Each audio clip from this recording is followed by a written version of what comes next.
the only known mechanism available to deliver what people want.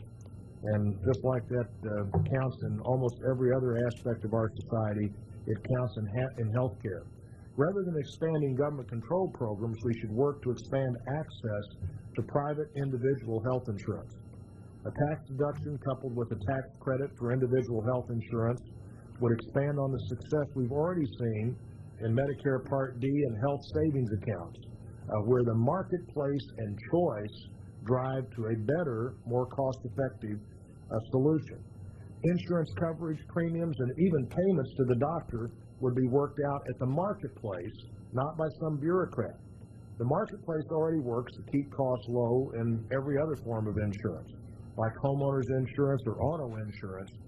Can you imagine if the guy who fixes your fender after you've had an accident was paid on a government formula rather than a negotiated price with you or with the insurance company that's going to pay the bill? We consider that insanity, but it's what we do all the time in healthcare. It's time to bring some sanity into the healthcare system and empower individuals to make these decisions rather than government. The right tax policies for a strong economy, and Dr. Fulner has already mentioned the incredible strength of this economy, the broad base of this economy, the 130-plus thousand new jobs created in June of this year, following 180-plus thousand new jobs created in May. The right tax policies for a strong economy, healthcare initiatives derived from and driven by the marketplace, and energy independence will be the pillars of a new American century. America's energy bills went up again this summer. Unfortunately, nearly two-thirds of our oil comes from places outside the United States these days, and a good portion of that is shipped from areas of the world where hatred of the West in general, and America in particular, is the rule of the day. There's nothing wrong with buying things from people who don't like you. I'm a member of Congress. I may do that with some frequency. But there's something really dumb about having to buy things from people who don't like you. You know, the marketplace no longer works when you have to buy things. The marketplace only works when you have an option and a choice.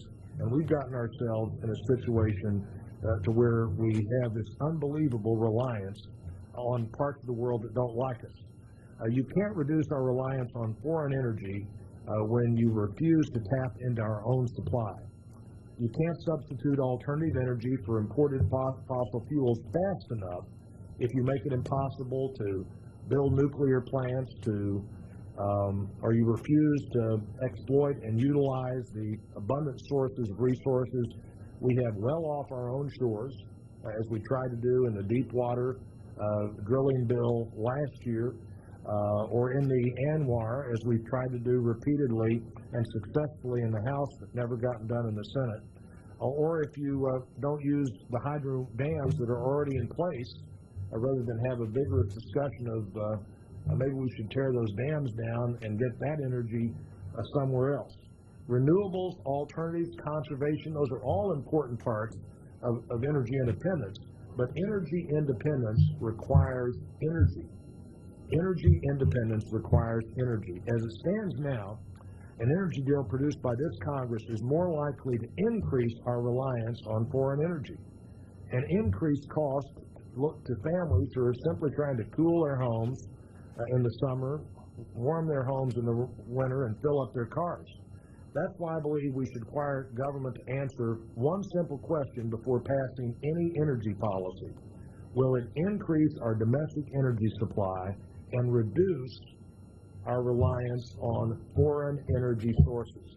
If it won't do those things, it's not headed in the direction of energy independence. If we can judge proposals by that standard, we can go toward energy independence rather than energy dependence. We need to think about expanding in the short term our fossil fuel production, our oil, our natural gas, our coal production, building our next generation of nuclear plants, investing in biofuels, and deploying more windmills and hydro technology. The bill's being shuffled through any of 11 separate House committees this summer, some of which have never seen an energy bill before.